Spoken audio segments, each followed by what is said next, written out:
자, 오늘부터 그 3, 4월 강의 시작하는 겁니다.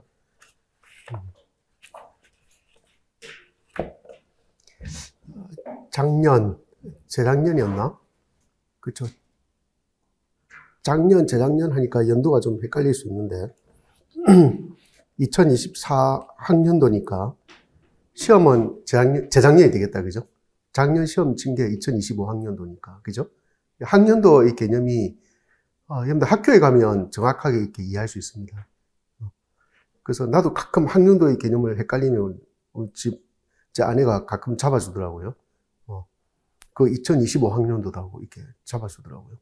그 교육과정을 운영하다 보면 학교에서는 늘 쓰는 말이니까 자연스러워지겠죠.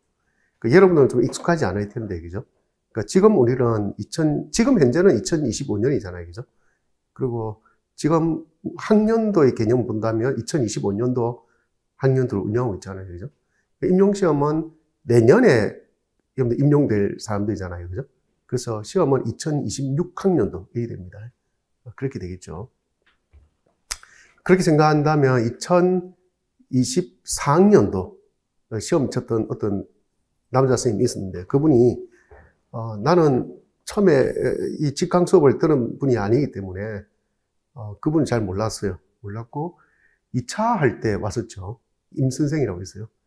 왔는데 그 친구가 나한테 뭐라고 이야기하냐면 자기는 나이도 들어가고 그 다음에 딱히 사회생활 하면서 돈을 벌지도 못하고 군대 갔다 와서 열심히 생활했지만 우왕좌왕 뭐 그렇게 힘들게 지냈다고 하면서 임용시험 공부는 해야 되겠고 뭐 어떻게 해야 될지도 몰랐고 그러다가 막 이렇게 나름대로 이제 폭풍 검색을 하다가 이제 내 강의를 이렇게 발견했다고 그래요.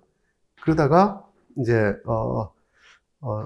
경제적인 여유는 안 되고 해서 어떻게 할까 고민하다가 제가 이제 1월, 3월, 5월, 7월, 9월 매 처음 시작할 때마다는 OT를 진짜 열심히 들었다더라고요.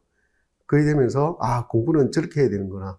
저 시점에서는 저걸 해야 되는구나 하는 걸 쭉 이해하면서 따라올 수 있었고 자기는 그게 너무나도 좋았다 이런 이야기 하더라고요. 그러면서 내가 이제 그 친구 이름을 기억하지 못했을 텐데 내가 우연히 이제 윌비스 그 홈페이지에 들어가가지고 우연히 이제 내 걸 보면서 그 게시판이라는 게 있는 걸 내가 알게 되었어요.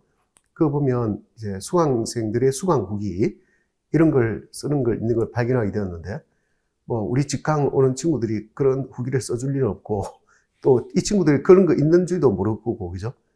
그렇단 말이야. 근데 거기 보고 내가 깜짝 놀란 게 그 친구가 글을 써놨더라고. 글을 썼는데 글이 좀 전에 내가 이야기했듯이 이런 내용들이었어요. 그래서 자기가 내한테 직접 이렇게 나타나 본 적도 없지만 자기가 그 매달 이렇게 2달에 한 번씩 OT하는 이야기를 들으면서 굉장히 도움 많이 받고 그게 너무 인상적이어서 게시판에 글을 쓴다면서. 그래서 내가 너무 고맙잖아, 내 입장에서 볼 때는. 그렇게 아무리 그 수강 후기이지만 또는 그 게시판이지만 그런 거 쓰는 사람을 잘 본 적이 없으니까. 그래서 내가 그 친구 이름을 기억하고 있었단 말이에요. 있었고 저 친구가 잘 되면 좋겠다라는 생각을 하고 있었는데 나는 원래 내한테 우호적인 사람들은 그런 기도를 많이 해줍니다. 기독교인도 아니고 뭐 아무도 아니지만 마음속으로 저 친구 잘 되면 좋겠다 생각하는데 그 친구가 이제 2차 때는 올라왔더라고. 2차 때는 올라와서 그래서 내가 이름을 말하길래 내가 그때 바로 이야기했죠. 혹시 그 게시판에 글 올린 사람 많이 있냐 했더니 맞대 자기가. 그래서 내가 그 자기가 나를 어떻게 기억하냐. 그래서 내가 그랬죠. 그때 이름이 있길래 내가 너무 고마웠어. 아무도 쓰지 않는 게시판에 수강 후기에 글을 써서 너무 고마워서 그래서 이름을 기억하고 있었다. 그렇잖아요, 그죠? 그래서 뭐 결국 그 친구가 합격해서 경기도에서 잘 생활하고 있고 그 다음에 그 인연으로 또 이번에 또 공부한 친구들 자기 학교에 그죠? 초대까지 해서 거기서 또 수업하는 것도 봐주고 그랬던 걸로 알고 있습니다. 무슨 말이냐면 그 많은 사람들이 우리가 처음 시작할 때 뭐 OT 하면 거의 1시간 가까이 하는데 저게 무슨 의미 있겠냐라고 생각할 수 있을지 모르겠지만 어떤 사람에게는 의미가 있다. 그 모든 것들이 다 하나의 의미 덩어리로 받아들이면 의미가 있는 것이다. 그죠? 봄에 항상 매년 피는 것이 꽃이고 하지만 그 꽃을 바라보는 관점도 봄이구나 하는 사람이 있고, 그죠? 그 등글에 그 매화를 피우듯이 있잖아요. 그죠? 그렇게 쉽지 않은 그 환경에서도 그렇게 매화가 피어나는 그 모습을 보면서도 야, 나도 저렇게 시련을 들고 나도 꽃을 피워봐야지라고 생각하는 사람에게 꽃은 그냥 이 봄이니까 꽃이구나 하는 거하고는 좀 다른 느낌이지 않을까, 그죠? 하는 생각을 하면서 나는 이 아침에 첫날 우리가 하는 OT를 굉장히 소중하게 생각하는 그런 사람입니다. 그리고 우리가 앞으로 같이 가야 된다는 입장에서 볼 때는 하나의 방향성을 설정할 때도 중요한 어떤 과정이지 않을까 하는 그런 생각을 합니다. 그리고 여러분들도 들으면서 궁금한 점이나 이런 게 있으면 질문해 주면 좋고, 그럼 여러분들 공부할 때 밑그림 되었으면 좋겠습니다. 대체로 이제 이런 내용이죠. 전체적으로 3, 4월에 어떤 내용을 하는가도 있지만, 물론 이건 우리 교육론 시간이라서 그 교육론에 대한 이야기만 하겠지만 하면서 지금까지 뭘 했고 앞으로 어떤 과정을 거칠 테니까 여러분들은 어떤 걸 준비하면 좋겠다 하는 걸 미리, 그죠? 안내하는 것이기도 하니까 공부 방향을 잡을 때 좋지 않을까 하는 그런 생각을 해봅니다. 올해는 인강으로 좀 예년하고 완전 다른 게 좀 있는데 뭐냐면 예전에는 인강을 듣는 사람들이 구교육론만 이렇게 많이 듣는 사람이 막 그거라도 이렇게 열심히 들어야지 한 사람이 그렇게 많지 않았는데 올해는 생각보다 교육론 쪽에 많이 치우쳐 있는 편이 좀 있고요. 그래서 하는 이야기인데 그 친구들이 왜 인강에 들어와서 교육론을 듣는지는 모르겠지만 아마 그런 것 같아요. 자, 1, 2월에 개론서 읽기를 한다 하니까 아마 그런 것 같은데, 그래서 1, 2월에는 우리가 개론서 읽기를 했습니다.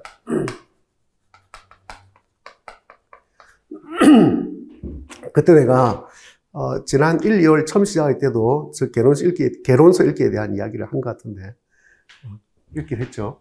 올해는 우리가 직접 같이 한 것은 뭐밖에 없다? 장문교육론밖에 없다, 그죠? 밖에 없고, 실제로는 인강으로 작년 강의를 제공했죠, 그죠?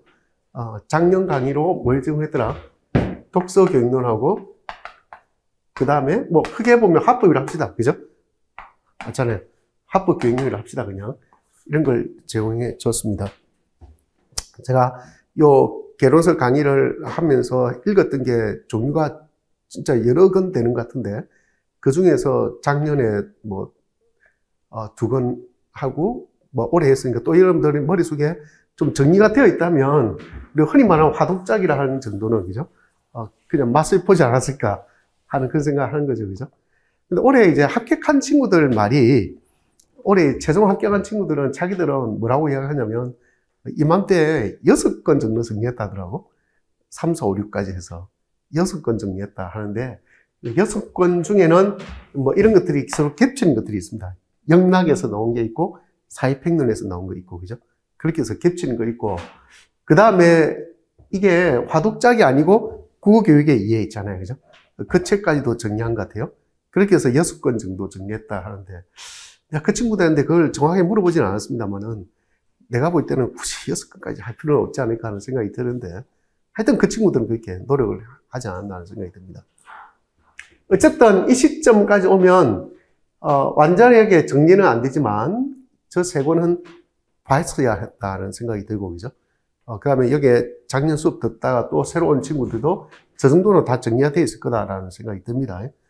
그렇지만, 아마 우리가 시험이라는 게 원래 그래요. 시험 끝나면 다시 리셋 됩니다. 다시 처음부터 시작해야 되거든. 그런 관점에서 여러분들 시간은 없겠지만, 지금 3, 4월 하면서 해당되는 부분에 대한 내용을 찾기 위해서라도 개론서는 다시 한번 읽었으면 좋겠다는 생각이 듭니다. 아시겠죠?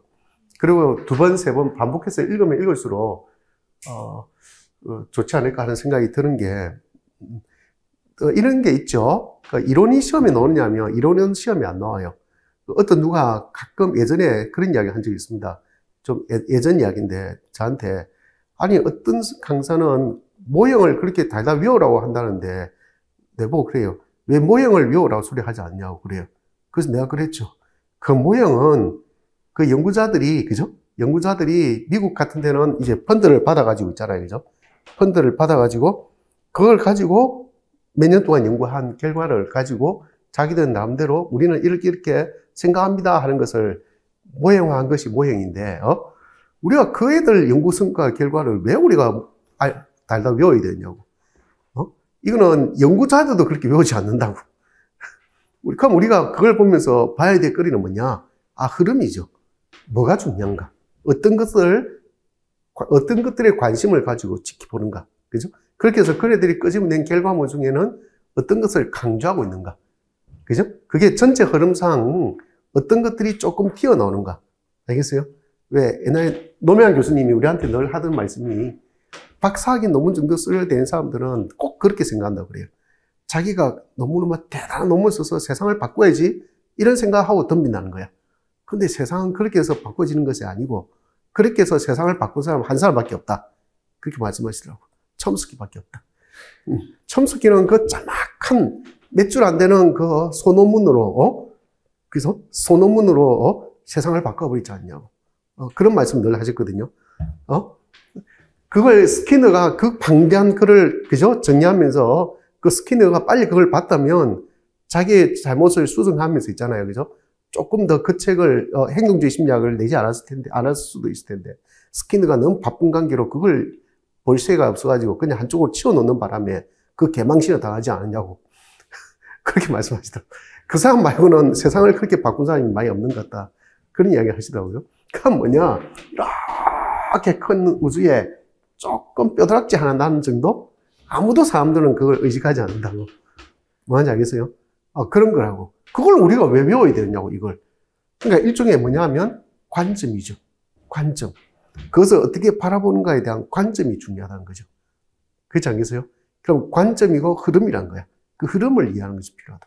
우리는 그 흐름을 이해하는 것이지, 디테일하게 들어가지고 누가 어떤, 모형을 냈더라 한 것은 전혀 의미 없는 짓이다. 아시겠죠? 논문 쓴 자기에게만 중요할 뿐이죠. 그래서 근데 다시 처음으로 돌아와서, 우리 개론서 읽기 할 때도 키워드가 뭐냐? 이게 중요하다는 거예요. 키워드가 뭐냐? 어떤 키워드가 중요시 되느냐? 그 키워드에 대한 개념은 어떤 거냐? 알겠어요? 그걸 전체 흐름 속에서 파악하는 것이 중요하다. 그게 개론서 읽기다. 이렇게 보거든요. 그러니까 내가 지난번에 그 이야기 했죠. 왜 개론서 읽기를 내가 굳이 하려고 마음을 먹었느냐? 한 이유도 내가 이야기했던 기억이 나요. 임곡 강의를 내가 벌써 20몇 년째 하고 있는데, 이 수업 들어온 친구들이 개론서도 안 읽고 수업 들어온 친구들이 너무 많더라. 그리고 대학에서는 이게 옛날보다 전공 수가 줄어들고, 전공 선택을 해도, 전공 선택으로 깔아놓아도, 공부하는 친구들이 어렵고 귀찮고 학점하기 힘든 것들은 아예 안 들어버리는 문제가 생긴다. 이 내 말이 아니고 교수들 모임에서 그런 이야기 해요. 알겠어요? 그 수업을 안 들어버리니까 답답하다. 이런 말씀 하시더라고요. 그렇다고 전공 필수를 막연히 그냥 깔아둘 수도 없다. 공대라면 어떻게 하겠어요? 너 물리 들어. 우리 딸 이야기했잖아요. 우리 딸 올해 드디어 대학에 입학하겠습니다. 했는데, 벌써부터 수학 시험 치고, 물리 시험 치고, 화학 시험 치고, 맨날 밤샘하면서 공부하고 있어요. 진짜. 그러면서 나한테 그럽니다. 그제. 아빠, 입학한 지 아직 한 달도 안 됐는데, 진짜. 시간이 한참 지나서 늙어버린 느낌이 든다고. 공부할 게 너무 많다고. 맨날 그는 공부만 해야 앉았다고. 그 이야기 하더라고. 당연하지. 너는 물리를 고등학교 때 선택하지 않고, 너는 화학을 선택하고. 그랬으니까, 물리를 처음 하니까 열심히 공부해야 되고. 또 수학은 또 그렇게 어렵진 않겠지만, 그래도 다시 해야 되니까 또 해야 되는 거고. 그죠? 그런 이야기 했단 말이야. 그러면서 막 푹 빠져 살다 보니까 시간이 많이 지나버린 것 같다는 느낌이 든다고. 그런 이야기를 하더라고요. 근데 거의 대부분 사람들이 개론서를 읽지 않고 오니까 그 다음 설명이 되지 않아요. 그럼 어떻게 공부하느냐면 이 친구들이 이렇게 해요. 외워버립니다, 그냥. 싸그리 외워버려요. 외우면 어떤 일이 생기냐면 우리가 왜 그 스키마라 하는 것도 있잖아요. 남대로 층위를 이루잖아요. 왜? 그죠? 층위를 이루고, 그 다음 우리가 개론서를 보든 어떤 책을 보든지 간에 뭐부터 봐야 돼? 구성부터 봐야 되잖아. 책의 구성을 봐야 되고, 그 다음 책의 차례를 봐야 되고, 그죠? 차례 속에서 또 그 안에 또 실제로 본문에 들어가면 큰 제목이 있고 작은 제목이 있고, 그죠? 또 작은 제목 간의 위계를 봐야 되고, 맞잖아요. 위계를 쳐야 되고. 우리가 그게 문법 할 때 내가 늘 하는 이야기가 끝에 가서 문법의 목차를 세우는 일이 중요하다. 이 이야기 하잖아요. 왜, 그죠? 그런 이야기인데, 일종의 그런 걸 채우는 것이, 목차를 세우는 것이 공부의 시작이란 말이야. 그게 우리 머릿속에 스키마가 구성되는 원리와 똑같다고 볼 수 있거든요. 그런 건데, 그거 없이 그냥 외워버리니까 어떻게 된 거예요? 지식들이 전부 다 어떻게 돼요? 토막토막 나버린 거죠. 파편화되는 것이죠. 맞죠? 그리고 내가 늘 하는 이야기 이런 거 있죠? 그렇게, 당신이 그렇게 아무리 외워봐야 시험에는 안 나와. 넣을 수가 없어, 그거는. 왜냐하면, 교수들이 출제하러 가면서, 단편적으로 네가 외운 걸, 그걸 시험 문제 내겠냐고 안 되겠냐고. 그렇게 공부하는 당신은 그게 시험 넣을 거라 생각할지 모르겠지만, 그게 공부라고 생각할지 모르겠지만, 교수들 입장에서 보면 공부가 아니거든. 그죠? 그게 내 말이 의심스러우면 기출 문제를 보시오. 이런다고. 기출 문제를 보시오. 기출 문제 중에서 그렇게 외운 내용이 한 문제나 나온 게 있으면 내가 수긍해 줄게. 근데 내가 판단 건데, 그렇게 외워서 풀 수 있는 문제는 없다. 그러니까 뭐가 중요하냐? 맥락이 중요하고 상황이 중요하다. 맞잖아요. 그럼 모든 맥락과 상황에 따라서 읽어낼 수 있고 풀어낼 수 있게끔 문제는 설정이 돼 있다. 아시겠죠? 근데 그게 어떻게 그 외워서 파편화된 그 지식으로 풀 수 있는 문제냐고. 그러니까 맨날 안 되고, 우리 주변에는 말하고 있지 않을 뿐이지, 그죠? 말하고 있지 않을 뿐이지, 6,000명의 임용 전공국어 수험생들이 있다면 매년 한 3,000명은 과락이다, 그냥. 그 과락은 말하지 않을 뿐이지, 부끄러워서 말을 못하고 있는 것이지. 자기가 공부도 제대로 하지 않았으면서 공부했다고 착각하고 있는 사람들이 가능성이 높다. 이야기 하잖아, 왜, 그죠? 그래서 내가 너무 답답해서, 본인들이 못 읽겠으면 내가 그럼 읽어주지. 라고 하기 시작한 것이 이 개론서 읽기. 그죠? 근데 개론서 읽기인데, 왜 갑자기 요즘 들어서 내 개론서 읽기에 그렇게 사람들이 관심을 많이 기울이는지 모르겠지만, 어쨌든 관심을 좀 기울이는 것 같아요. 그래서 바람직하죠. 그나마 책을 읽는다니까. 좋은 일이잖아. 맞죠? 바람직한 일인 것 같습니다. 자, 이제 읽었습니다, 여러분들. 그 다음에 3, 4월. 자, 읽기는 있으면 앉아. 읽었으면 전체적인 체계에 대한 이해는 될 거잖아요. 왜, 그죠? 전체적으로 한 번쯤 봤을 테니까. 근데 개론서는 개론서에서 한계가 있어요. 개론서의 한계는 뭐냐면 넓고 약해. 맞잖아요. 그죠? 넓게 보지만 얇게 이렇게 본다고. 그 뭐하고 똑같냐면 내가 가끔 그런 예를 들었죠. 예전에 우리는 사대니까 문법을 하면 한 학기 동안에 한 권을 다 공부해요. 한 학기 동안에 전부 다 본다고. 학교 문법을 다 보는데, 내가 그때 대학교 2학년 때 형태론이 너무 좀 궁금해서 있잖아요. 형태론 공부를 너무 하고 싶어서 이 형태론을 어떻게 좀 더 자세히 볼 수 있을까 뒤지다가 보니까 국문과에 형태론 강의가 깔려 있더라고. 야, 나 저기 가서 형태론 들어봐야 되겠어. 라고 하면서 국문과에 갔는데, 야, 거기서 듣는 형태론은 지금도 그 책이 나옵니다. 이 얇은 형태론 책이 있는데, 한 학기 내내 막 죽져서 공부하는데, 그 책의 3분의 1인가 5분의 1인가 그 정도밖에는 수업 진행이 안 되더라고. 그러고 강의가 끝나버렸어요. 한 학기가 끝나버렸어요. 우리는 그래도 이 정도 두께 되는 걸 한 학기 다 보잖아, 왜? 그죠? 학교 문법이라는 거 다 보잖아, 왜? 그래서 옛날에는, 여러분들은 공부할 때는 요즘에는 우말 공부하다가 요즘에는 한문총 공부하다가 이렇게 하잖아요, 왜? 그죠? 그런 식으로 공부하지만, 옛날에 우리 때는, 현대국어 문법론. 알겠어요? 이런 책들을 봤다고. 그런 책을 봤는데, 그런 책, 표준국어 문법론. 이런 책을 봤단 말이야. 그 표준국어 문법론에는 말 그대로 표준국어 문법에 대한 내용이 다 있잖아요. 왜, 그죠? 그걸 가지고 한 학기를 다 봤지 않습니까? 근데 형태론 보는데도, 그 얇은 책을 보는데도 고작 3분의 1 진도 나오고 끝나버렸어요. 그걸 보면서 내가 충격받았거든요. 야, 진짜 국문과에서는 이렇게 하나 갖고 이렇게 휘삐 파고 들어가는구나. 그것도 진도도 끝내주지도 않아. 이런 걸 내가 느끼면서, 그 차이가 있구나. 그게 바로 개론서입니다. 알겠어요? 그게 개론서인데, 그 3, 4월에 내가 왜 이걸 생각했냐면, 그렇게 해버리니까 이 사람들이 그냥 개론서만 보는 정도의 수준에서 만족하는 것이 아닌가 하는 아쉬움이 있었어요. 그래서 뭔가 키워드를 가지고 뽑아봐야 되겠다.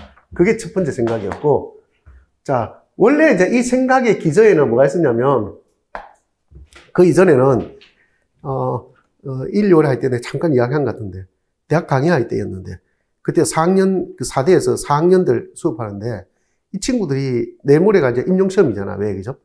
몇 달 안 남았잖아. 왜? 안 남았는데, 이 친구들이 나한테 뭐라고 이야기했냐면, 좀 정리 좀 해주면 안 돼요? 비슷한 이런 이야기 하더라고. 뭐, 그래 비슷한 이야기 하길래 내가, 그래? 그럼 여러분들 시험 친다고 바쁜가 보네? 라고 이야기하면서, 알겠어. 그럼 여러분들 수준을 좀 봐야 되니까, 내가 다음 주 올 때 테스트지 좀 만들어 올 테니까, 그걸 일단 시험을 한 쳐보고 나서, 그니까 뭐, 여러분들 요구를 받아들인지 말든지, 그렇게 하겠다. 이랬단 말이야? 알겠어요? 그래서 내가 테스트지를 만들었어요. 교육론을 가지고 테스트지를 만드는데, 그게 아마 지금 여러분 가지고 있는 프린트물이 그 중에 일부분이 조금 있었어요. 그렇게 해서 내가 10몇 문제인가? 이렇게 뽑아서 문제를 만들어 봤다고. 만들어 보니까 그때 수업 듣고 있는 친구들이 4학년들이 엉망진창이야. 내용을 몰라요. 공부를 안 했더라고. 내용도 모르고 그냥 아예 공부를 못해. 아예 그냥 답을 못 쓰더라고. 그래서 내가, 얘들 놀리는 재미도 있고, 재밌잖아. 뭘 못하면 통쾌하잖아. 그죠? 가르치는 사람 입장에서 볼 때는 기분 나쁜 게 아니고, 통쾌해. 그것도 모르면서 공부하냐? 이런 느낌이 있는데, 그래서 그 친구들이 한번 충격받더니, 그럼 내가 그랬어요. 사실은 나 문법도 좀 하는데, 나 문법도 다음 주에 한번 만들어줄 테니까, 여러분들 문법 실력도 한번 테스트 해볼래? 라고 해서 문법 테스트지 만들고, 그걸로 여러분들 작년까지 수업 들은 사람들 5, 6월 할 때 했잖아요. 그죠? 그게 시초가 된 거예요. 그렇게 기입형도 만들고, 간단하게 서술형도 만들고, 이렇게 했다고. 문법 테스트지도 만들어봤고, 또 그 다음 주에 보니까 문법 테스트지 만들어서 해보니까, 그것도 엉망진창이거든? 너희들 문법도 공부 안 됐구나. 그러면서 또 내가 뭐라고 또 하냐면, 그 다음 주에는 그러면 문학도 내가 한번 만들어 볼 테니까, 간단한 문학교육론가 하는데, 시험 한번 쳐볼 테니까 해볼래? 하니까, 예, 하길래, 알았어. 그렇게 해서 또 문학도 그렇게 문학교육론으로 만들어 보고, 그렇게 해서 시작한 게 지금 여러분들 가지고 있는 프린트물입니다. 아시겠죠? 그렇게 시작했어요.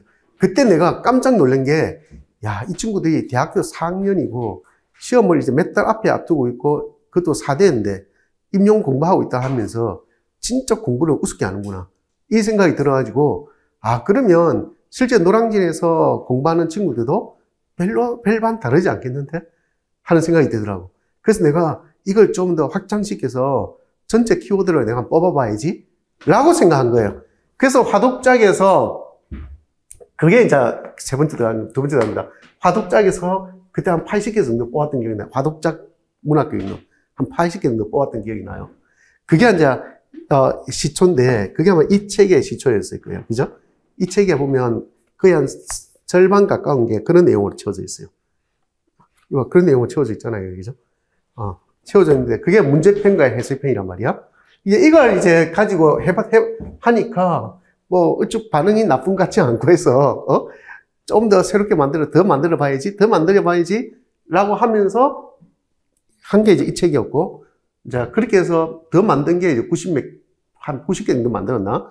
만들고, 이제 올해는 그렇게 만든 걸 체계가 좀 안 맞는 것 같아서 체계도 새로 바꾸고, 새로 손볼 거 싹 다 읽으면서 새로 손보고, 그 다음에 또 요 근래에 이론 중에 빠진 거 있는 거 조금 더 넣고, 그렇게 해서 1차적으로 만든 게 여러분들 가지고 있는 자료지, 화법만 지금 오늘 드렸는데, 그 한 30개까지 나와 있는 겁니다.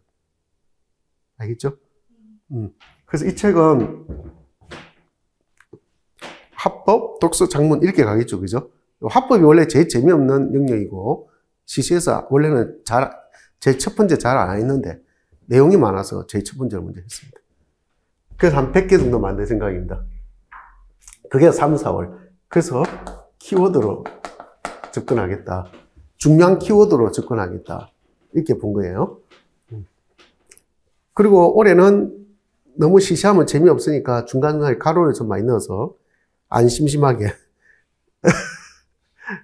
가로를 내 꼼꼼하게 읽었습니다. 진짜 읽고 진짜 이 부분에 이 가로는 꼭 비워놔야 돼 싶은 것만 비우려고 노력했습니다.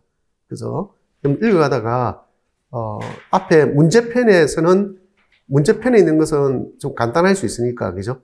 뭘 설명하는지. 그리고 문제편에 있는 텍스트는 실제 해설편에는 언급을 하고 있지 않습니다.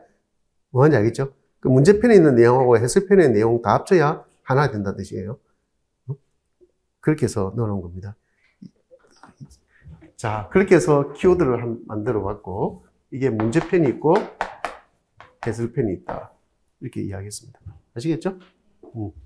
순서는 이제 모르겠지만, 오늘 화법이 서너 문제 나갔으니까, 화독작 이런 순서로 하고, 문학교육론도 할 이야기가 진짜 많은데, 내가 문학교육론의 시초부터 내가 아는 사람이거든요. 전에 이야기했는지 모르겠지만, 90년대에도 나는 문학교육에 관심이 많았던 사람이에요. 그래서, 각종 그 이론도 제대로 나와 있지 않은 상태에서 그냥 여러 가지 잡지에 일종의 가십거리로 문학교육 어쩌고저쩌고 언급할 때부터 내가 자료를 모았던 사람입니다. 그때는 자료 모아도 자료가 별로 없었어요. 그래서 복사 한 개 넣을 때마다 복사를 해서 차곡차곡 모았던 기억이 나요. 모았고, 교수법을 대학교 3학년 때 우리 하는데, 교수법 할 때 맞을 거야, 아마. 그때 내가 맡아서 이제 발표를 한 게, 흔히 우리가 여러분들 말하는 읽기 방법, 상향식, 하향식, 상호작용식, 그거 내가 맡아서 했던 기억이 나는데, 발표했던 기억이 나는데, 그 당시에. 그거 할 때 왜 읽기와 쓰기, 그 다음에 화법, 이것만 하지? 라고 하면서 내가 왜 문학교육을 안 하지? 하면서 그 담당 교수에게 제가 내가 그동안 스크랩 하면서 모아놓던 문학교육이 있잖아요. 그죠? 그 자료를 다 복사해 드리면서 내년 후배들한테는 이것도 좀 해줬으면 좋겠습니다. 했던 기억이 나요. 그러고 나서 얼마 안 있어서 이제 문학교육이라는 이론이라고 하는 이런 명칭으로 이제 그다음부터 책이 나오기 시작하더라고요. 그게 됩니다. 그 중에 이제 그 책들 중에서 아직도 문학교육론을 그분들이 문학교육의 입장에서 쓴 게 아니고 그분들은 교육을 해본 적이 없는 사람들이 4대 교수하면서 교육을 논하고 있는 아주 좀 말도 안 되는 그런 논리로서 문학교육론을 썼죠. 예. 어쨌든 그렇게 해서 나온 책들의 일부분에서 반복적으로 나오고 핵심적인 것, 이런 것들은 꼭 기본적으로 다뤄야 되겠어. 싶은 것만 몇 개 그냥 뽑아놓은 겁니다. 그렇게 해서 한 100개 정도 하면 될 것 같다는 생각이 듭니다. 아시겠죠? 그게 3, 4월에 꾸준히 할 테니까, 여러분들 공부하면서 어떻게 해야 되냐면, 미리 한번 오면서 읽어오시기 바라고, 그죠? 우리가 총 7주밖에 안 되기 때문에 시간적 여유가 없어요. 그래서 많이 읽어보고, 나도 설명하면서 딱히 설명할 것도 없게끔 돼 있습니다. 쉽게 돼 있기 때문에. 그래서 필요한 부분을 읽으면서 그냥 정리하고 읽게 하겠습니다. 아시겠죠? 그 여러분들도 보다가 개론서를 봤을 테니까 이제는 보고 개론서 보시고, 그죠? 필요한 부분 다시 더 보충해 보시고, 이런 식으로 해서 정리해 가면 좋지 않을까 하는 생각이 듭니다. 그 다음에 5, 6월입니다. 3, 4월에는 그 교육과정과 관련된 거 인강으로 제공한다 했는데, 그 이야기 된 것 같은데, 그거는 뭐 되겠지, 뭐, 그죠?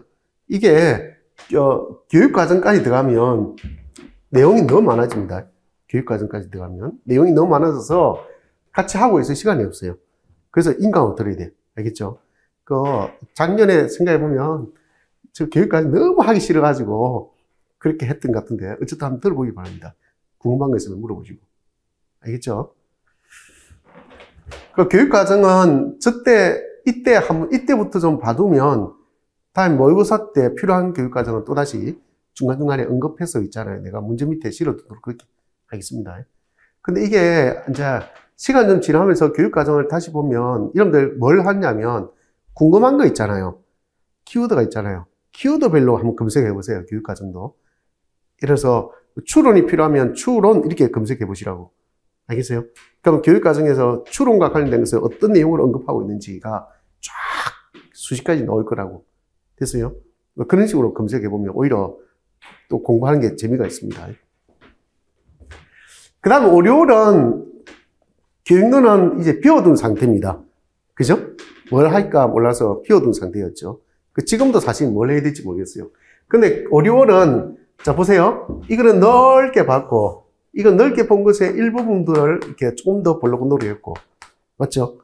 그럼 이거는 어쨌든 이론적인 내용들이잖아. 그죠? 그러면 5, 6월부터는 이제 좀 더 실제로 갑니다. 이 교과서를 볼 겁니다. 교과서를 보는데, 이 작년까지는 우리가 뭐 봤냐면 화독작을 봤죠. 그죠?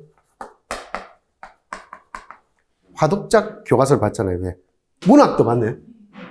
따로 시간 내가지고 문학 교과서도 그잖아요. 그죠? 출판사 하나 택해서 봤던 기억이 납니다. 이게 내가 왜 고민이 됐냐면, 왜 이게 고민이 돼서 아예 말을 못하고 있냐면, 이거 손대면 진짜 시간 많이 걸려서 그래요.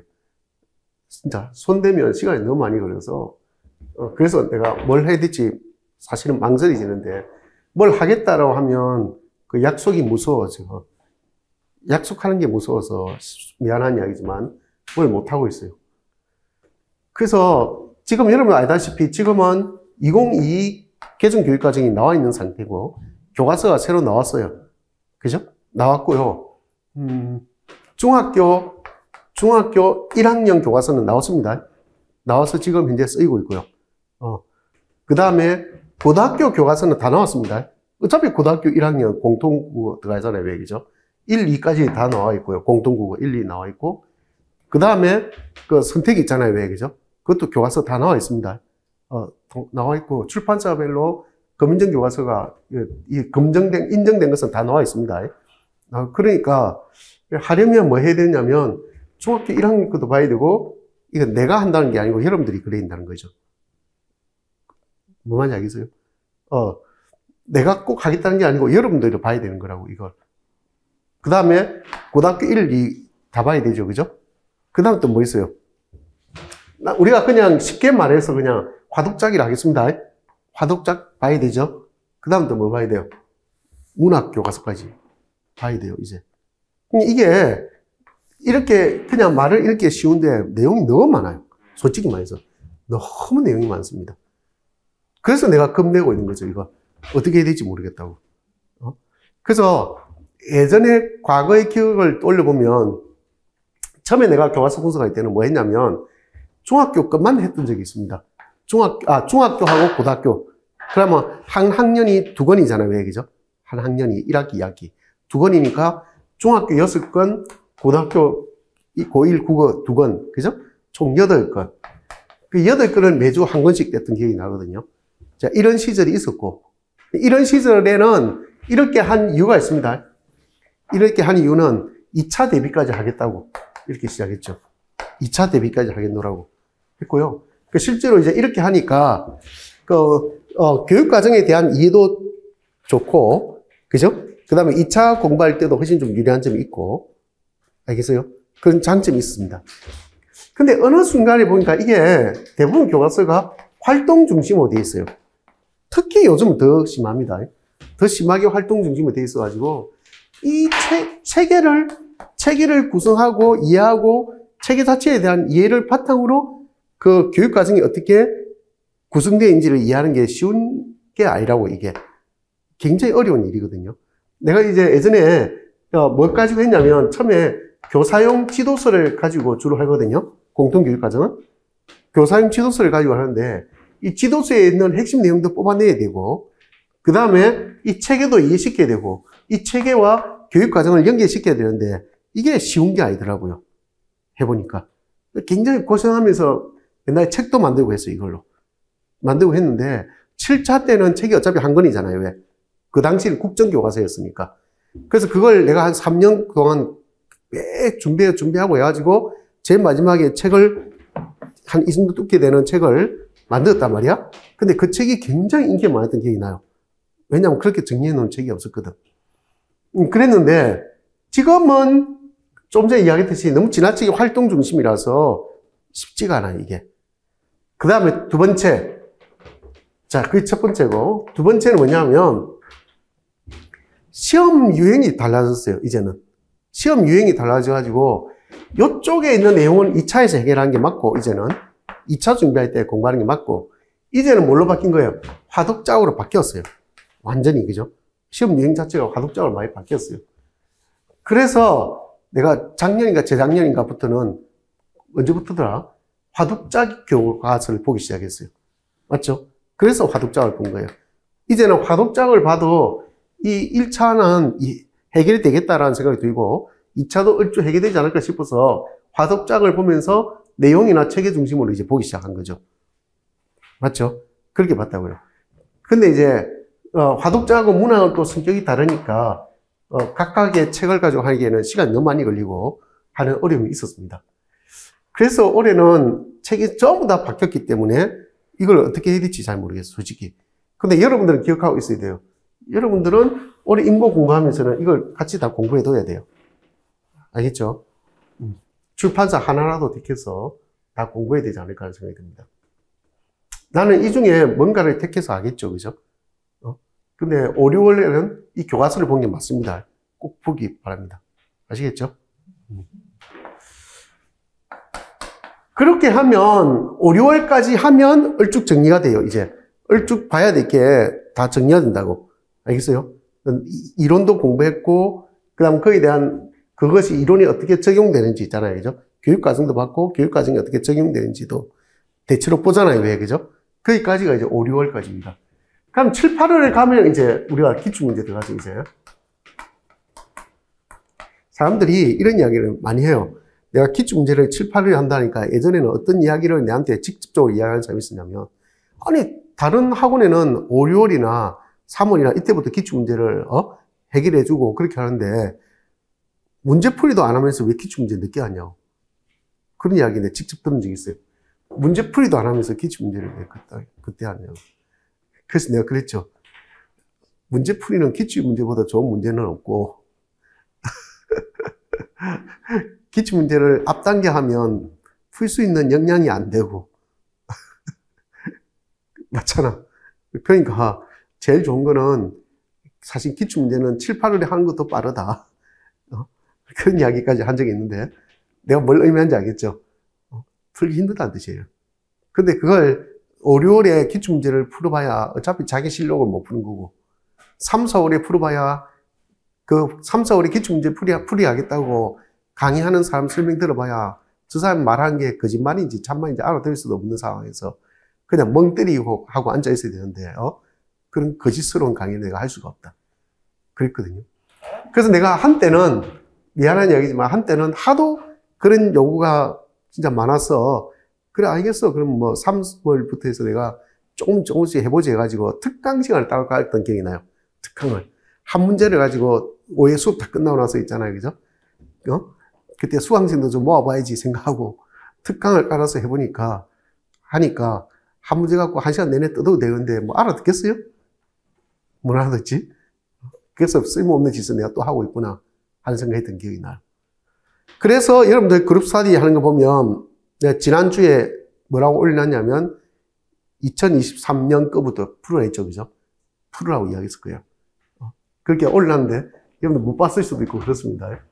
그러면 내가 그룹 스터디 올릴 때 지금 3월부터 지금 이미 4월 지난 듯 가고 있지만 이때부터 2023년 24학년도죠. 24학년도 거 기출문제부터 일주일에 하나씩 풀게 하잖아요. 왜 그죠? 풀면 작년에 2바퀴 돌았나? 그렇게 돌면 한 2바퀴 정도는 돌 거란 말이야. 알겠죠? 2바퀴 정도 돌고 2바퀴 돌고 있는 그때쯤 되면 이제 7, 8월에 기출문제 풀이를 하고 있을 거예요. 알겠죠? 그렇게 하면 2번 정도 여러분들 스스로 답을 써보고 기출문제 같이 풀면서 답에 대한 문제에 대한 이해도 하고 그죠? 그러고 나서 여러분들은 9월 한 중간 정도 가면 올해 같은 경우에 9월 중간 정도 가면 온전히 2번에 여러분들 기출문제 풀이까지 다 들으면 3번 보게 될 가능성이 높아요. 맞죠? 3번 보게 될 가능성이 높고 그럼 9월 중반부터 기출문제에 준하는 공부를 하면서 모의고사 풀면 그죠? 되지 않을까 하는 생각이 듭니다. 계획은 그렇게 짜면 될 것 같아요. 이해됐죠? 원래 이게 기출문제가 언제가 했냐면 처음엔 초창기에는 3번 정도까지 돌렸어요. 스스로 풀어보라고. 3번 돌렸는데 이제 매년 갈수록 문제가 어떻게 된 거예요? 한 해에 하나씩 늘어나잖아요. 왜? 늘어나면서 자꾸 밀리는 거죠. 그래 되다 보니까 이제는 3번 돌리기는 힘들고 2번까지는 겨우겨우 돌려진다. 2번 돌려진다 하더라도 어떻게 된 거예요? 온전하게 7, 8월 중에 돌려지지가 않고 자꾸 늦춰진다, 이제는. 그죠? 다음에 세월 더 지나면 옛날 걸 버려야 될 수도 있어요. 그러면서 이제 9월 정도 가야 여러분들이 온전히 기출문제를 볼 수 있는 시기가 올 것이다. 그럼 9월이라는 시간이 9월, 10월 이때의 시간이 그럼 너무 늦지 않나요? 하는 사람이 있는데 미안하지만 시간 무지 많은 때입니다. 내가 늘 이야기하죠. 9월, 10월, 11월 때는 시간이 무지 많다고. 그죠? 왜 많을 수밖에 없냐면 여러분들 은근 있잖아요. 은근 직강 오는 분들만 기준으로 삼다면 교육학 하루 공부할 거죠. 그죠? 전공 이틀 공부할 거죠. 너랑진 올 거잖아. 왜 그죠? 그럼 3일인데 최소한이 있걸라마 이 생각보다 부담됩니다. 이거 3일이면 일주일 중에 3일이면 4일밖에 자기 공부할 시간이 없다는 뜻이거든. 맞죠? 그러면 주말 일요일 정도는 좀 반나절이나 하루 정도는 놀고 싶겠고 친구도 만나고 싶고 그죠? 그래야 돼 그잖아. 그럼 실제로 자기 공부할 시간은 3일밖에 안 되거든요. 시간이 없어요. 미안하지만. 근데 다음에 모의고사 시즌 가면 이거 하루로 줄어들고 이것도 더 줄어들 거야 아마 시간이. 맞잖아요. 지금만큼 많이 하지 않잖아요. 지금 이틀 하는 사람도 있죠. 교육학을. 그렇잖아요. 시간은 확실히 줄어든단 말이야. 그 나머지 시간은 이제 하는 분량이 그만큼 줄어드니까 그만큼 복습해야 될 것도 줄어들고 시간적 확보가 너무 많이 돼요. 굉장히 시간 많이 남습니다. 그러니까 걱정하지 말고 겁내지 말고 그냥 하면 됩니다. 겁내지 마시라고. 알겠어요? 그리고 공부는 진짜 그때 가면 이 차곡차곡 쌓인 게 바탕이 되니까 굉장히 속도감 있고 깊이 있게 됩니다. 알겠어요? 진짜 공부가 되거든요. 이렇게 이야기하면 어떤 사람은 그런 이야기 합니다. 뭐 7, 8월부터 그러면 하반기에 하면 되겠지. 옛날에 그런 사람 많았거든요. 하반기에 하면 되겠지라는 생각하는 사람 은근 많습니다. 근데 내가 이걸 비밀을 여러분들 영업 비밀을 좀 작년에 일부 공개를 했는데 그죠? 내가 미안하지만 조금 공개를 한 사람도 있습니다. 공부는 언제 끝나냐면 7월 전에 끝납니다. 미안한 이야기지만 그걸 모르는 사람들이 맨날 언제 생각하는 거예요? 7월부터 하면 되지 않을까 생각하는 사람이 있어요. 안 됩니다. 그거 영업 비밀을 나는 내가 이런 이야기 하지만 농담 삼아 그런 이야기가 아니고 진짜입니다. 그 근거가 너무 많아요. 6월 말이 되면 끝납니다. 수준이. 진짜요. 여러분들 열심히 해야 돼. 상반기에 열심히 해야 될 이유가 그것이고 개인적으로 궁금하면 내가 알려주죠. 진짜 왜 그런지. 이거는 데이터도 있습니다. 그래서 여러분들 하반기에 내가 지금 내 OT 하는 걸 누군가 듣고 기간제를 하고 있거나 또는 학원 강의를 하거나 뭐 하면서 작년에 해보니까 뭐 어떻던데 뭐 이런 생각하면서 하반기부터 하면 되지 않을까? 라고 하는 생각이 있겠지만 내년에 똑같은 생각을 또 하고 있을 가능성이 없습니다. 안 돼요, 그게. 시간이 없어요. 그래서 빨리, 하루라도 빨리 시작하는 게 맞습니다, 공부는. 그래서 7, 8월 기출문제하고 9월부터 11월까지는 이제 모의고사 들어갑니다. 그래봐야 모의고사 뭐 10회도 안 풀어요, 사실은. 그것도 많아요, 솔직히. 나 모의고사는 5회만 하면 된다는 주의인데. 자, 그 다음에 이 정도 대강 어떻게 되는지 알겠죠? 예, 그러면 여러분들 보세요. 이론 공부하고, 그럼 이론에 대한 실제 적용이죠, 그죠? 그럼 그것을 임용시험 맞춰서 보고 적용하고. 맞잖아요. 이런 과정 와서 이제 11월 중하순에 시험 딱 치고. 그러면 됩니다. 그럼 직강에 오는 이제, 분들은 이제 그룹 스터디라는 걸 또 하게 되고, 그분들은 우리 카페에 가보면 내가 스터디 방을 따로 마련해 두고 있잖아요. 그죠? 매주 올리는 거기에 맞게끔 계속 공부하면 됩니다. 문학 같은 경우에는 순서가 좀 안 맞을 수도 있고, 우리 진도 나간 걸 다시 할 수도 있고 한데, 그렇다 하더라도 하기 바랍니다. 그냥. 아시겠죠? 하기 바랍니다. 그렇게 하면 됩니다. 그냥. 뭔가 내가 이 생각, 저 생각하고, 나는 이거 해야지, 저거 해야지, 왜 저랬어? 그렇게 생각하지 말고, 그냥 자기 본인의 순서대로 하면 되고요. 그 다음에 거기에 들어있는 작품 읽기나 이런 것들은 되도록 원전 찾아서 읽는 게 좋고, 그 다음에 쭉 따라오면 되지 않을까 하는 생각이 듭니다. 이런 문학할 때 다시 언급해 주도록 하겠습니다. 자, 여기는 직강은 지금 보면, 내가 그런 이야기를 해주고 싶거든요. 여러분한테. 최종적으로 떨어져서 속 아픈 사람들도 앉아있고 하겠지만, 내가 언젠가부터 이런 이야기를 많이 합니다. 압도적으로 합격해라, 그냥. 압도적으로 합격하라. 나 이 말을 언젠가부터 쓰기 시작했어요. 압도적인 성적으로 합격하면 된다. 어설픈 성적으로 합격하지 말고 압도적으로 합격해라. 알겠어요? 그 이야기 진짜 해주고 싶어요. 이게 왜 그런 이야기를 하는지는 뭐 더 말할 필요는 없겠지만, 사실은 자기가 그냥 열심히 하면 되지 않겠어요? 그죠? 여러분들이 만약에 고등학생들이라면 여러분들 2028, 그죠? 많이 들어봐서 알겠지만, 고교학점제 들어가지고 있잖아요. 새로 적용되면서 올해 고등학교 1학년부터 많이 달라지잖아요. 달라지고, 얘들이 시험을 치는 2028부터 입시 제도도 좀 달라지거든요. 달라진단 말이에요. 그죠? 그러면 그 친구들, 내가 만약에 내 딸이 있다면, 나는 아들이 없으니까, 딸밖에 없으니까, 내 딸이 있으면, 아빠, 제가 지금 고등학교 1학년인데, 정말 우리 반에 잘하는 애들도 막 들어오고 해서, 걱정이 돼요. 어떻게 내가 내신을 잘 봐야 될지 모르겠어요. 이렇게 이야기한다면 난 이렇게 이야기했을 거예요. 그래, 뭐, 걱정이 되겠지만, 그 친구를 경쟁 상대로 보지 말고, 네가 100점 받으면 돼. 아니, 친구하고 상대적으로, 따지지 말고, 네가 100점 받으면 되지. 이런 이야기를 해주고 싶어요. 뭘 말하는지 알겠죠? 그냥 여러분들, 딴 거 생각할 필요 없어요. 압도적으로 자기 성적 잘 받으면 됩니다, 그냥. 네가 100점 받으면 되지. 네가 100점 받으면 저 친구가 100점 받든 말든 무슨 상관이냐고. 맞잖아요. 네가 100점 받으면 어차피 1등급 받을 수 있지. 그죠? 지금 고1부터 여러분들 5등급으로 바뀌잖아요, 내신이. 찾아보니까 1등급이 10%더라고.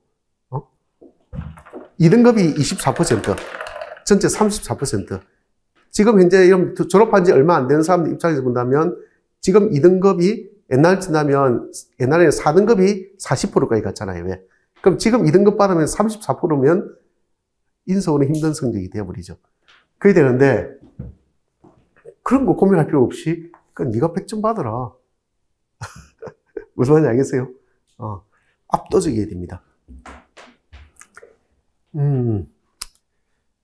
작년에 합격한 친구들은 여기 잘 아는 친구들이 있겠지만, 좀 특이한 케이스가 많았죠. 어떤 지역에 아마 그 친구가 수석했을 건데, 어쨌든 1차 성적이 기점에서부터, 컷에서부터 15점 넘은 친구가 있었고, 그러면 컷에서 10점 넘은 친구가 2차에서도 뭐 별로 감점 안 당하면서, 그래서 경기도에서 15등 맞나? 했으니까, 그 친구보다 5점이나 더 높은 친구는 수석했을 수가 있죠. 그죠? 5점이라는 성적은, 그 상위권에서 5점이라는 성적은 무지 높은 성적이거든요.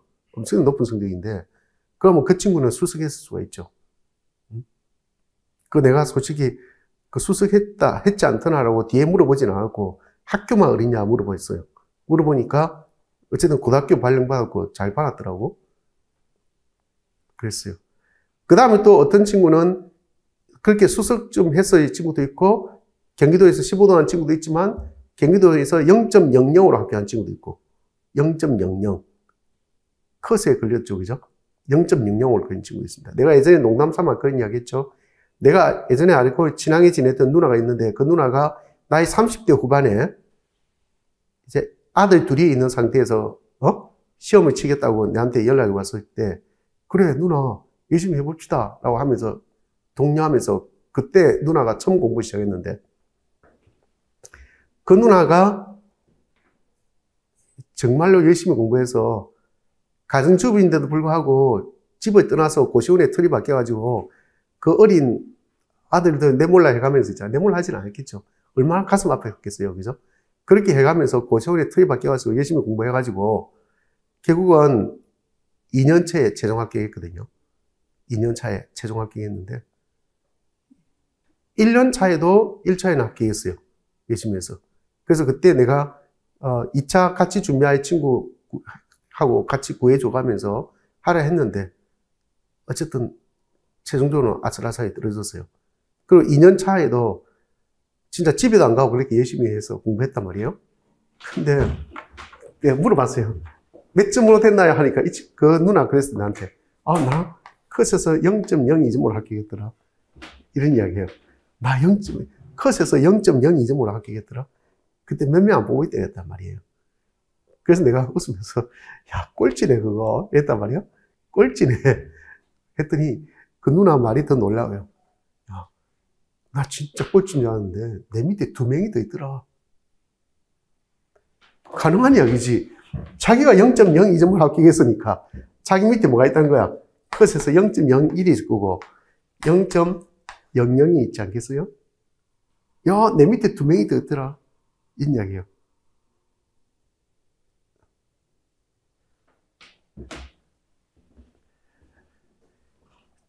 작년에 경기도에서 된 친구는 자기가 0.00으로 합격했대요. 근데 내가 하고 싶은 이야기는 저렇게 아슬아슬하게 합격하지 마시고 올해 여러분들은 압도적으로 합격하시라. 알겠어요? 압도해버리라. 스스로를 그렇게 생각해야 돼요. 나는 압도해버리겠다. 알겠어요? 압도해버리겠다. 그렇게 생각하면 마음가짐이 달라지고 공부할 때 내가 이 시험을 바라보는 내 태도가 달라집니다. 그냥 어슬프게 그냥 합격했으면 좋겠어라는 생각하지 마세요. 합격은 당연한 것이고. 이야기 내가 하던가 꿈 넘어 꿈을 좀 생각해 보라고. 내 아내가 지금 중학교 근무하고 있는데 자기 교장 선생님이 굉장히 키도 작은 여자분인데 그렇게 뭐랄까 맥락하대요. 맥락한 분이 있다는 거야. 그래서 식사 시간에 여쭤봤대요. 교장 선생님은 꿈이 뭐였느냐? 꿈이 뭐였어요? 어릴 때? 그 여쭤봤대요. 그 교장 선생님이 그런 말씀 하시더라고요. 저요? 저는 조그마할 때부터 제 꿈이 교장이었어요. 이러더란 거야. 저는 꿈을 완성한 사람입니다. 저는 그 교장 말이 그래요. 선생님, 저는 제 꿈을 성취한 사람이에요. 저는 초등학교 때부터 제 꿈이 교장 선생님이 되는 게 제 꿈이었어요. 이런 이야기를 하더라는 거야. 그 자기는 교장이 되고 나서 너무 만족스럽다는 거야. 자기 꿈을 이루었으니까. 그죠? 그러니까 그게 뭐냐면, 내가 교장이 될 거다. 나 교장 선생님이 될 거야 라고 생각하는 게 꿈이었던 사람은, 나는 교사가 되는 것에 대한 두려움이 있을까 없을까? 없다는 거예요. 그렇잖아. 그래서 내가 정말 감명을 받았습니다. 그 교장 선생님에 대해서. 진짜 그렇겠구나. 저 선생님은 그냥 선생님이 되는 것에 대한 두려움이 없겠구나. 자기는 교장 되는 게 꿈이니까. 고작 선생이 안 돼서, 그렇게 힘들어 했을까? 그렇지 않다는 거죠. 당연히 되는 거야. 맞잖아요. 맞잖아. 자기 꿈이 교장 선생님 되는 건데, 나는 선생이 안 돼서 막 힘들게 생각하지 않지 않을까? 여러분, 조금만 생각해보면 내 말 무슨 말인지 알걸? 당신의 꿈이 뭡니까? 하면, 저요? 선생님 되는 게 꿈이에요. 하는 순간 어떻게 되는 거예요? 골치 아픕니다. 교사 되기 위해서 골치 아프죠. 그게 꿈이라면. 근데 이미 교장 되는 게 꿈이라고 해버리는 순간, 교사는 당연히 되는 거라고. 이게 잘 생각해보면 여러분들 아주 생각이란 게 한 끗 차이예요. 진짜. 한 끗이란 말 써도 되나? 한 끗 차이인데 그 한 끗 차이가 이렇게 큰 거라고. 결과는 크게 저렇게 가져다 준다고. 그럼 그 선생님은 교사 되고 나서는 그 다음 뭐만 생각하는 거야? 이제 나는 어떻게 하면 교장이 될까만 고민하지 않았겠어요? 그렇잖아. 근데 교사가 꿈인 사람은 아주 소박하죠. 소박하죠. 우와, 내 꿈이 이루었어. 그러면 그냥 학교 생활하기 바쁩니다. 그리고 나이가 50대 넘어가면 이제 뭐가 되는지 알아? 밑에서 자꾸 치고 올라오고 교직사회도 그런 게 있어요. 자꾸 쓸데없는 역할이 주어지고 있잖아요. 그죠? 하면서 이제 점점점 아이들과도 갭이 점점 커지기 시작하고 그렇게 되면 내가 계속 교사로 남아있는 게 맞을까? 그래서 교사들이 가장 많이 정년퇴임하는 나이대가 언제냐면 55세 무렵에 무지 많이 합니다. 정년퇴임이 아니고 맹퇴하겠죠. 그죠? 그 덕을 요즘에 여러분들이 보고 있는 거예요. 그 덕을. 무지 퇴직을 많이 한 교수님. 55세 무렵에, 퇴직을 너무 많이 하니까. 그 시절에는 교사 수가 너무 많았고, 그죠? 맞잖아요. 너무 많았던 시절이었죠. 그 덕을 보고 있다고. 근데 그 덕이 내가 작년에도 그 이야기 했고, 재작년에도 그 이야기 했습니다. 그 덕이 언제 끝날지 모른다. 어느 순간에 뚝 잘릴지 모른다. 그래서 빨리 공부해서 빨리 합격하시라. 그 정점이 경기도 같은 경우 작년일 수도 있고, 그죠? 아무도 모른다. 예전에 그런 기억이 있기 때문에. 예전에 2000년 초반에 2002년인가 3년, 1년인가 그때 경기도 300명까지 뽑다가 갑자기 뚝 떨어진 적이 있었기 때문에 교사 수급에 그런 문제가 있을 수 있습니다. 그래서 빨리 공부해서 빨리 합격하시라. 그런 이야기를 해주고 싶죠. 아시겠죠? 그래서 꿈을 생각하지 마시고 꿈 넘어 꿈을 생각하시라. 알겠죠? 꿈 넘어 꿈을 생각하시라. 그럼 마음이 좀 편하지 않을까? 그러니까 앞에 과정은 여러분들 기억 못한다 하더라도 두 가지 기억하세요. 빨리 시작해서 압도적으로 합격하시라. 그죠? 그래서 2차 준비할 때도 웃으면서 준비하시고, 아유, 나는 뭐 여유가 넘치니까, 하하하.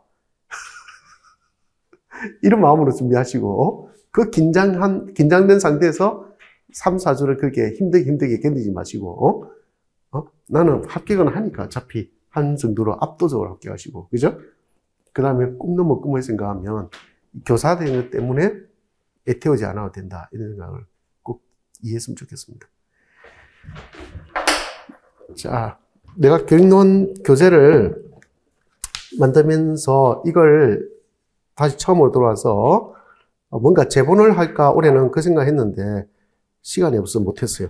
그래서 오늘은 화법만 나가고, 그죠? 프린트물이 있습니다. 나갔고, 그 책은 이 책에 보면 기본이 있거든요. 그리고 우리 인강 듣고 있는 분 계실 텐데, 그 독서 교육론 할 때 사회평론하고 영랑하고 내용이 일부 다른 게 있는데, 그거는 이미 지금, 독서 교육론에 있는 내용이 있잖아요. 그죠? 질문하신 그 내용은 내 교재에도 이 뒤에 보면 그대로 실려 있습니다. 이게 다 그대로 똑같이 실려 있거든요. 난 이 글의 출처를 압니다. 나 그 출처를 알기 때문에 그 당시 이 교재를 만들 때 이거 너무 정리를 잘 해놓았는데 하는 것 때문에 그 당시 내가 정리했고 여기에 옮겨놓았고 그게 지금까지 이 뒤에 있는데 예전 내가 이 교재를 가지고 수업할 때 이 뒷부분까지는 수업을 못하니까 제발 좀 읽어보시라라고 해도 읽지 않은 사람도 많고 그래요. 꼭 읽어보기 바랍니다. 이 뒤에. 이것의 시초는 언제냐면 미안하지만 2006년, 7년, 2015년, 16년, 17년 이 무렵입니다. 더 옛날이었나? 그때 내가 구교육론을 심화편이라고 해서 또 다른 책을 냈던 적이 있거든요. 그때 내가 공부하면서 타이핑을 얼마나 많이 했냐면, 비포 있잖아요. 그죠? 다단으로 나눠가지고 있잖아요. 그 작은 글씨로 있잖아요. 일주일에 타이핑 10몇 장씩 했습니다. 그걸로 수업했던 기억이 있어요. 그때 기억이 있는데, 그 책을 다 버리고, 그 중에 이 뒤에 있는 내용을, 이론적인 내용들은 다 버릴 수가 없어가지고, 그냥 이 책의 뒤에 실어둔 것입니다. 그죠? 실어둔 것인데, 그 이론 책의 일부를 따와가지고, 그 독서 교육론 뒤에 실어두더라고. 그걸 인강 듣는 분이 지난주에 질문을 하셨는데, 내가 답변하는 그대로만 그냥 이해하면 될 것 같습니다. 너무 깊이까지 생각할 필요 없고, 흐름만 좀 이해하면 되지 않을까 하는 생각이 듭니다. 자, 이 정도 OT하고 화법 들어가도록 하겠습니다.